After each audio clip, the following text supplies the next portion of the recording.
the dark of night it roars. In the town it hunts for more. Metal beasts with demon fire, chasing dreams with dark desire.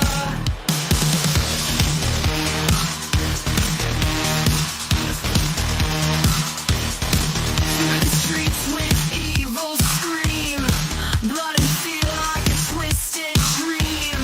Crimson eyes and headlights glare, shadow lurks if you dare. Devils ride on hellish wheels, possessed by dark inferno. Deal through the grave, your soul's alive. In the end, it's fate confined.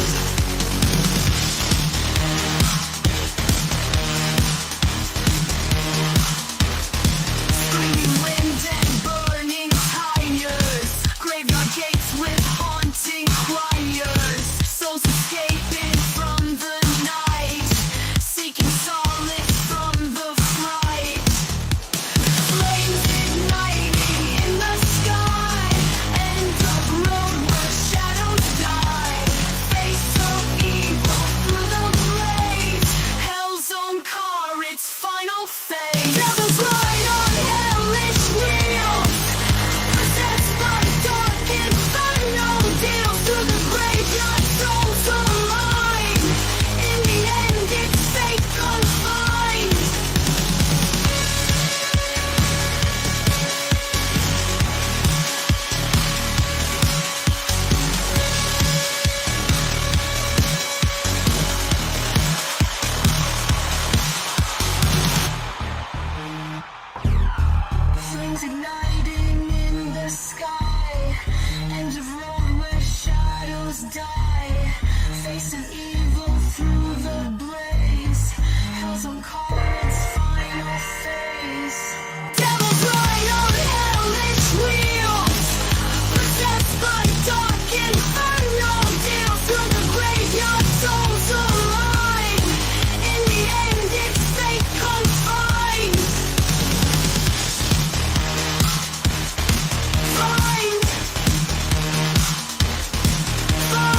everybody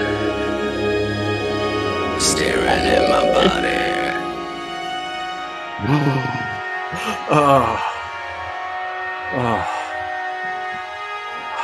Next week on the Drive-In Asylum double feature, we're finally doing 2 movies again. Yeah.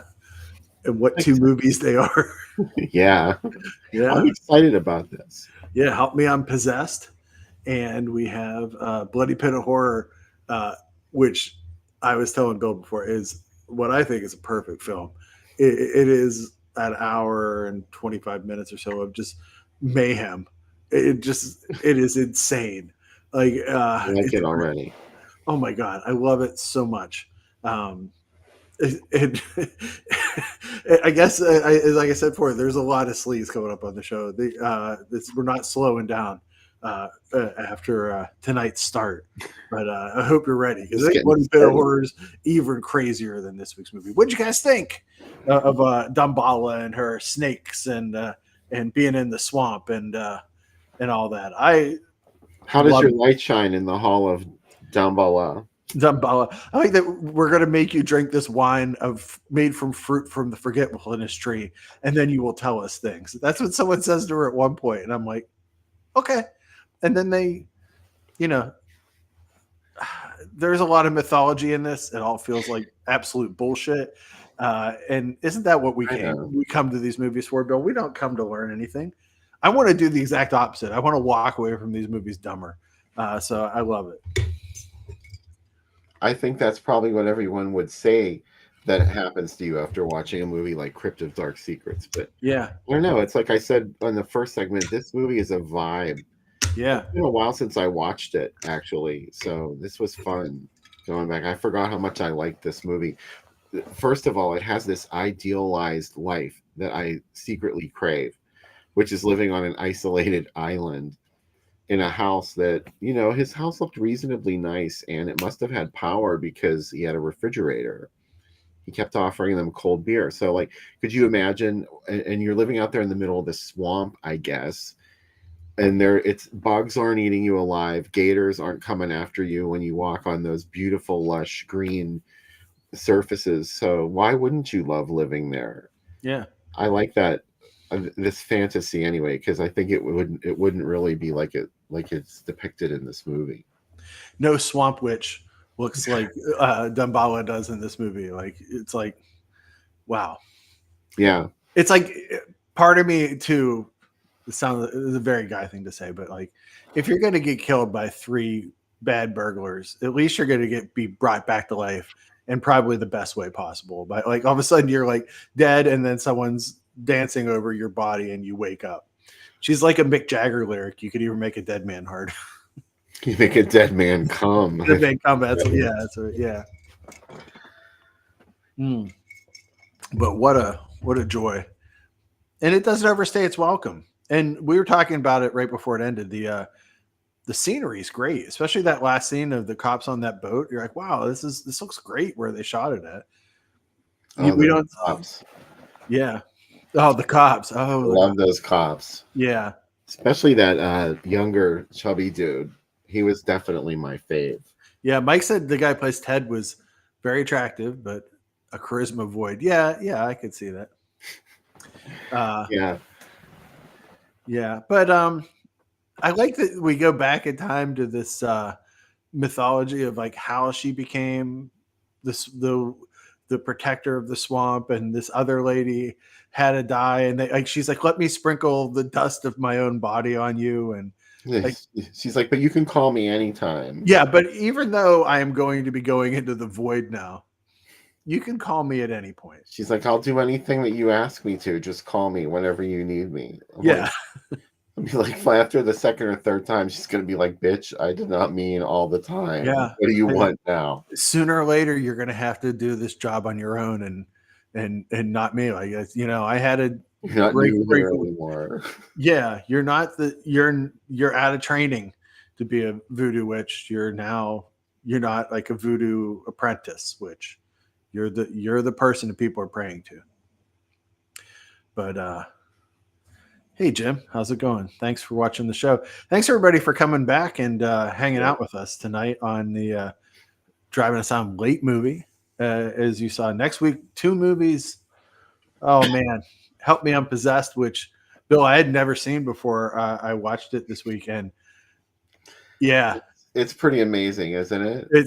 it's something. It's it feels like a movie that would confront people that saw it at the drive-in. They're like, I don't know what I'm in for. It's kind of like Blood of Dracula's Castle, Yeah, yeah. but with a little bit of H.P. Lovecraft mixed in there. I didn't realize I had it too because it's on the one Yeah, AGFA Bloodorama. Bloodorama. Yeah, I got it in the Vinegar Syndrome sale, and again, a great feeling to realize I had this movie, and it's something else. And man, I have the Severin Bloody Pit of Horror, which is who knew that such a scuzzy movie could look so pretty.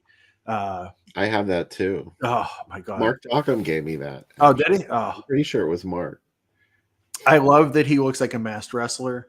I love that all his servants. We'll get into this next week. But I love that all his servants look like Popeye and they all have striped shirts on. I love that he lives in a mansion just with all dudes just chilling out lifting weights all day, and then these women interfere and he has to just start killing people. Look at my body. My perfect body. That's my favorite part where he's like, they're going to corrupt my perfect body. Why is everybody staring at my body? But I'm very glad that everybody seemed to enjoy this. I feel very protective of Crypto Dark Secrets. It doesn't need my protecting, but I feel as if I must protect it because this is a movie. The first time I saw it, I texted you while I was watching it, and I was like having a rough day, and I watched this, and I was like, this is movie drugs, perfect movie drugs. It's like this is it's the Calgon Take Me Away of movies. It's like this is, like you said, it's a vibe. It's got what you need. And, would you tell somebody Crypt of Dark Secret is drugs? Yeah, 100% would. Yeah, it's a regional strain from from New Orleans. It's not like my usual Just Franco drugs, which that's like black tar heroin drugs, like late 90s, early 2000s, shot on video, Jess Franco in a hotel ballroom zooming in on women's privates. That's the level of drug Jess Franco drugs I'm into now. That's the moment I knew that we were meant to be friends. Yeah. That time I told you that the baby is drugs, and you watched it and you loved it. Oh, I loved it. I think about that. Okay, he gets it. Like this is. I remember when friendship that's going somewhere. When we saw the trailer at the drive-in, and I said, "What is that movie?" And you're like, "You've never seen it." And I'm like, "No." I'm like, "Oh, you must." Then you came over and we watched it, and I was just like, "Wow, like this is." Oh, because most people would probably watch that and be like, "What the fuck is this movie?" Like the Joe Bob Briggs crowd. Yeah, they all hated it. Yeah. What's funny is like I've showed it to people, and people will say to me, even now, they're like, I can't believe you made me watch that movie. And I like, you know what? Then you don't deserve to get to watch movies if you're not going to watch the baby. There's so many worse things you could have made them watch, like Solo or something. I know. Like I didn't. Yeah, I could have made them watch. I could have made them watch Patrick Still Lives, for fuck's sake. You know, but should they be so I love lucky? when you bring up Patrick Still Lives. Oh my god, it's so good, isn't it? Better than Patrick. Yeah, it's way better than Patrick. Like Patrick's fine, right? But Patrick Still Lives like takes the concept of it and it says, what if we got super Italian with this? And by that I mean, what if we impaled women with giant poles through their vaginas? And you know, it lives up to like an Italian remix that's pretty much the same movie as Patrick without being boring. Exactly. Yeah. With crazy music and shot in the same we talked about the same castle as Burial Ground and Bloody Pit of Horror. That we were talking before we started. Imagine if you were the descendants that built that castle, knowing that someday your beautiful castle would be used for only the worst of Italian cinema. Like Burial Ground was made in your castle. Why wouldn't they be happy about that? I would be happy if someone shot a Burial Ground in my house right now, like, you know, 400 years from now, they're like, we're gonna make the Knights of Terror in your house. The only way they could find out about it being used for that is if they were a zombie themselves, and then of course they would love Burial Ground. They would say Burial Ground is the first movie that really got it right for us as Yeah. zombies, you know? They're like, this is what it's like, man. And we're pissed. Yeah, we're angry. And we're gonna we're gonna infect a child and let it eat its mother's breast. And that's what we want.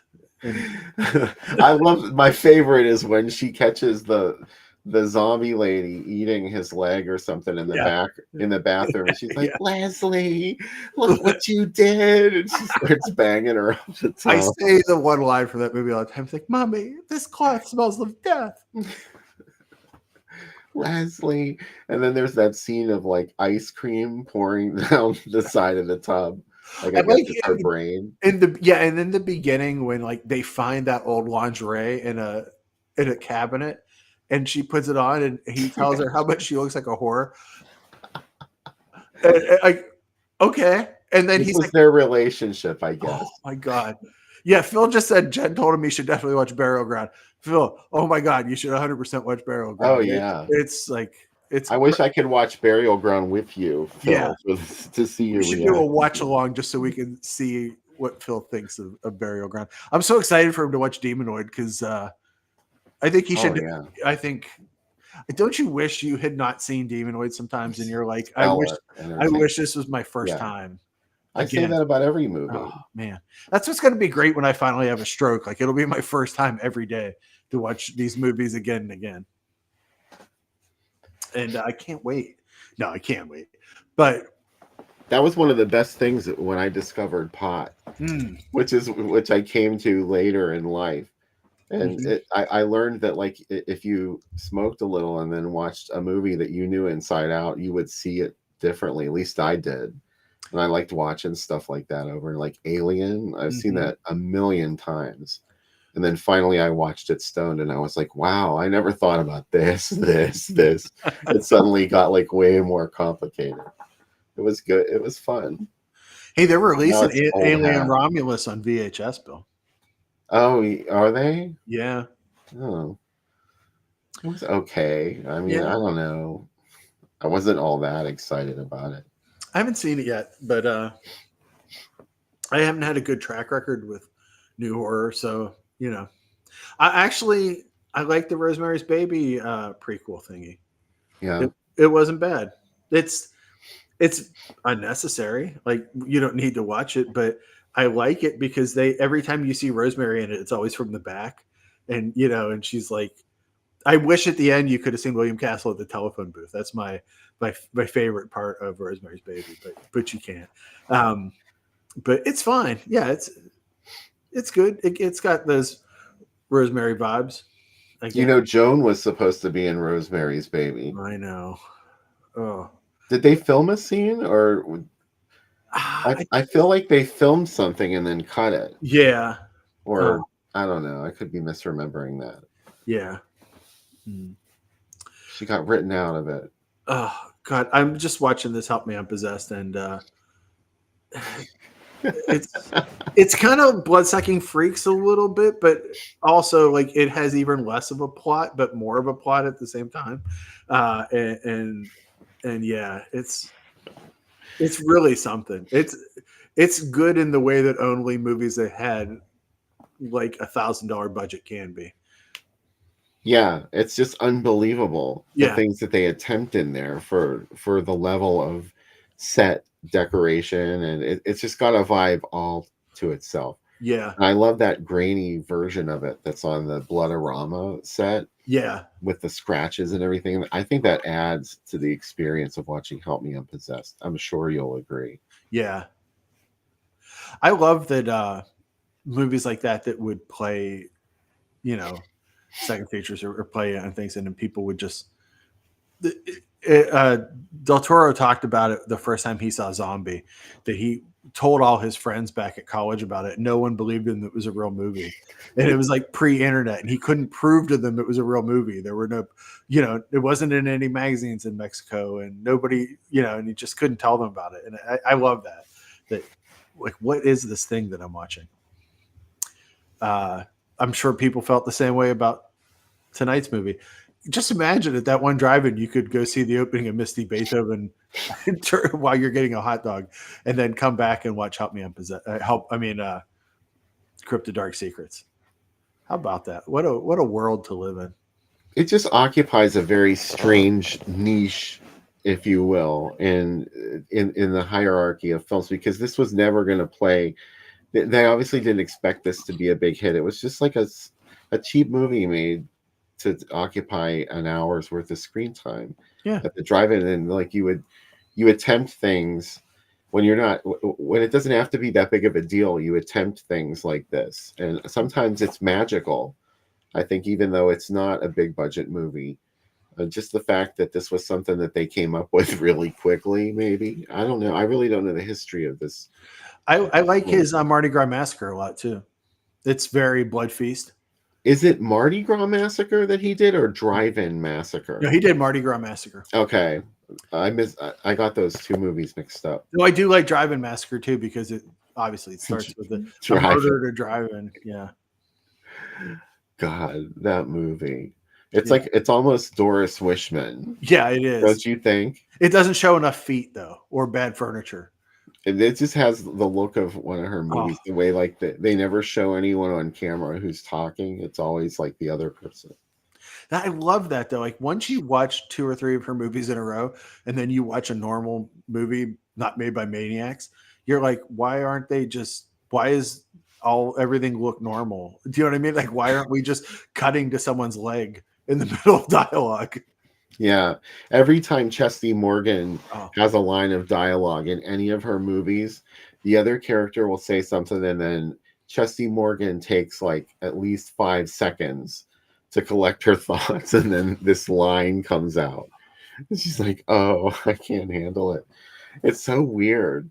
Yeah. She is like a living special effect in those movies too. Like Chesty Morgan? Yeah. Yeah. Wow.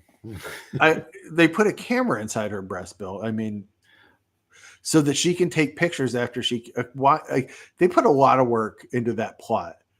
Do you know what I mean? Like the I mean, the best one, the Moral 3, the one that's like the kind of sequel where like she gets killed, and her daughters have to find out who killed her. That movie is baffling in its wonderfulness. I love it. We probably should do that at some point. We should do all of them. Let's do Deadly Weapons. See who comes back. Double Agent 73 is my favorite. Is it? Really? How can you choose? You can't. You can't. Hey, you want to see what came in the mail this week? Yeah, sure. We kind of teased this on the thing. Like the 2 new Visual Vengeance releases came out. First off, there's Kung Fu Kids or Kung Fu Rascals, which is really good. I really, really like it. Steve Wang did it, who's a special effects guy who worked on tons of stuff like Monster Squad, Predator, the Guyver. He also directed the movie Drive, not the one that came out a couple years ago, but an older one, which is really good. But we're very excited to announce finally, you saw it run up in there, Despiser is out, which I love the art. This movie is great. This is probably my favorite of the Visual Vengeance ones that have come out that we worked on. It's probably my favorite one. It's such a weird movie.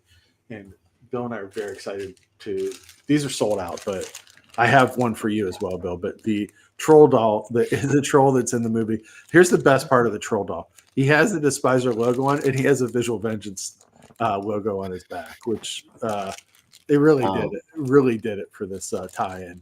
I'm so excited to have this in the flesh. We mentioned this on the commentary track, and somehow it became real.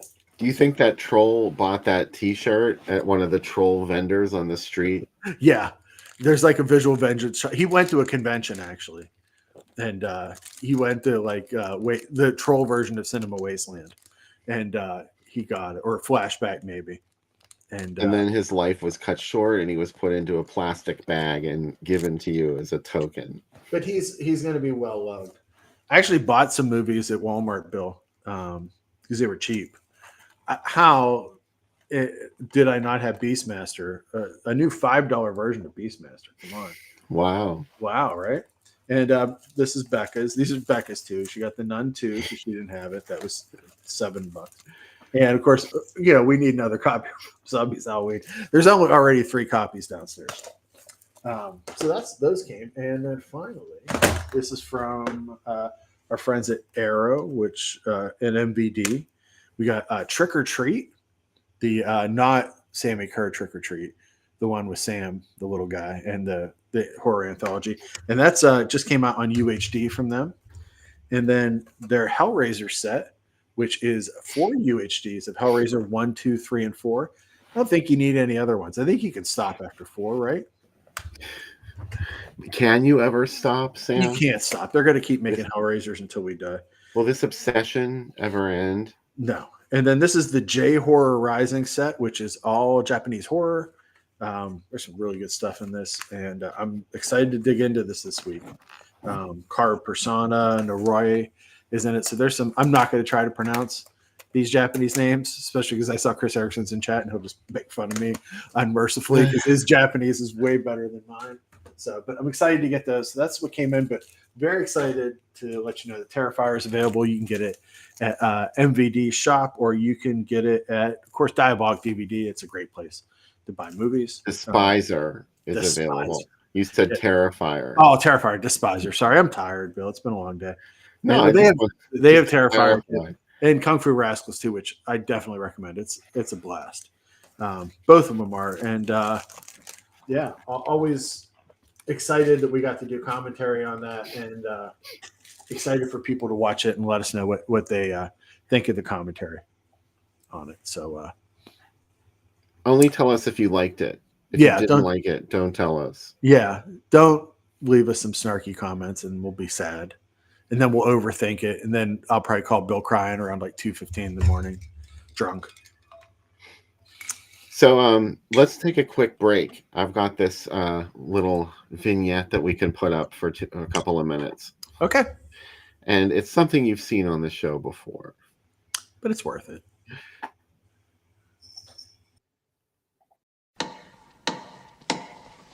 I want to introduce Susie Bennion, our new student. Yes. Daniel, you may begin.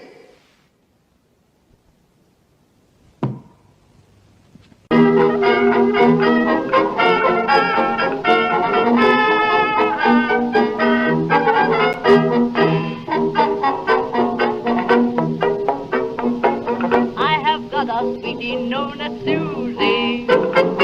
In the words of Shakespeare, she's a wow. All of you may know her too. I'd like to shout right now. If you knew Susie like I knew Susie, oh, what a girl. She wears long dresses and real tight dresses. Holy Moses, what a shed. She went skating, fell down all right. But did something, it was a rip inside. If you knew Susie like I know Susie, what a girl.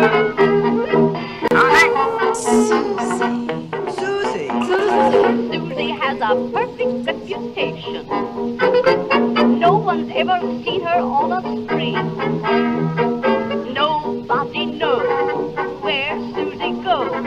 Nobody knows but me. Oh, Mademoiselle Susie. Oh, Mademoiselle Susie. Ooh, la, très chérie. Qu'est-ce qu'elle a voulu? It is not wrong. Holy Moses, three grandshed. I had a mustache, straight from a buck. She's got the habit, where to kiss and where to drop it. You knew Susie like I know Susie. What a girl.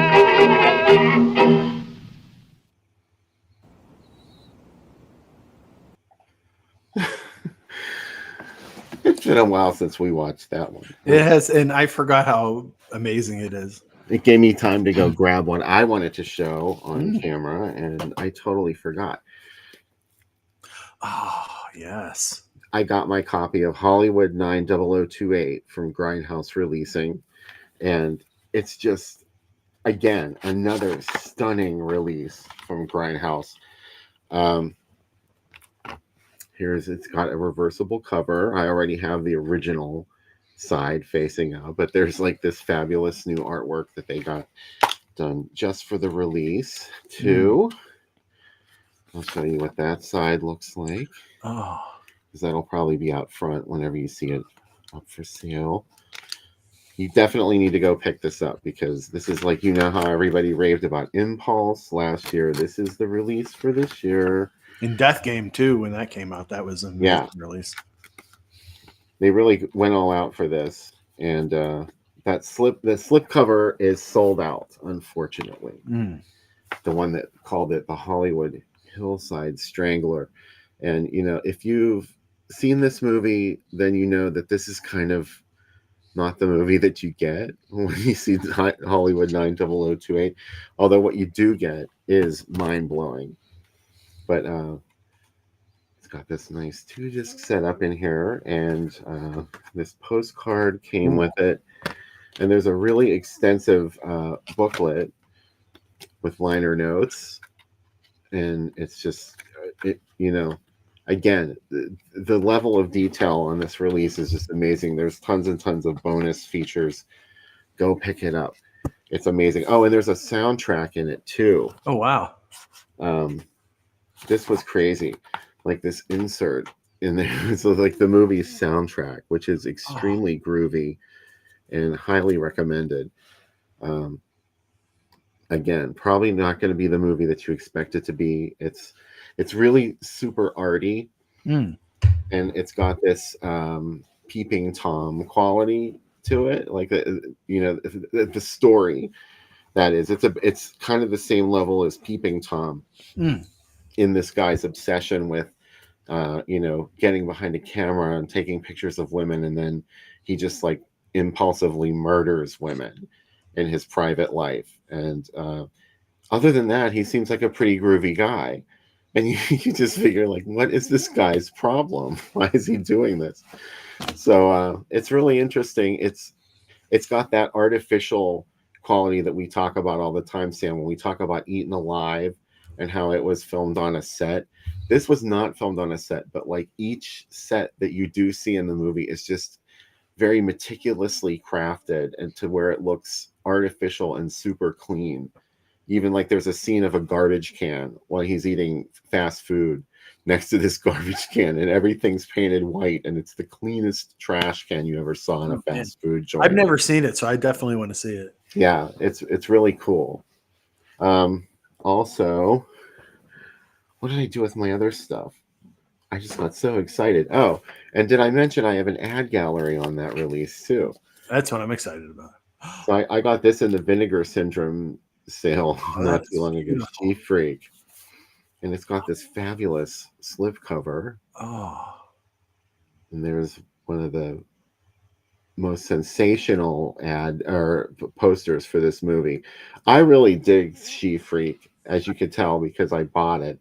But it also has the 3D, it has 3D glasses in it, and it has the 3D segments that were, I think it was called Asylum of the Insane or something. I haven't watched those segments yet, but I was really excited about that. And I finally broke down and got Don't Answer the Phone. Yes. Because I'm a dirty perv and I like Nick Worth. Perfect. There you go. I love when you buy DVDs. This makes me, or Blu-rays. It makes me super happy. I can't buy a whole bunch of shit, but you know, every once in a while I get lured in. Chris asked, will we ever show Water Power? It's not, I don't think it's streaming, but pun not intended. That's one of the reasons why we don't show some things, is you just can't find it. We would love to do it on the show. Yeah. But it's just not out there streaming anyway.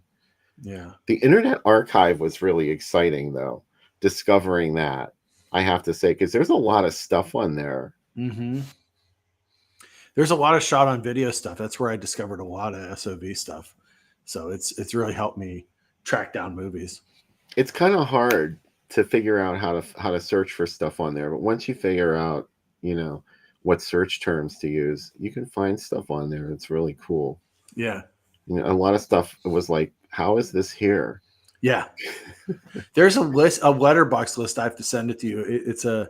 They have every movie that's on there on Letterbox and the link to watch it on Internet Archive. So Wow. I'll have to send it to you. It's pretty great. There's a lot of stuff that just came out like a year or two ago that people have snuck onto there. I'm going full Yinzer, by the way, in this segment, Bill, with the Turner's jug. Not even hiding it. Nice cheap tea. Mm-hmm. Yeah, $1.50. It's the best.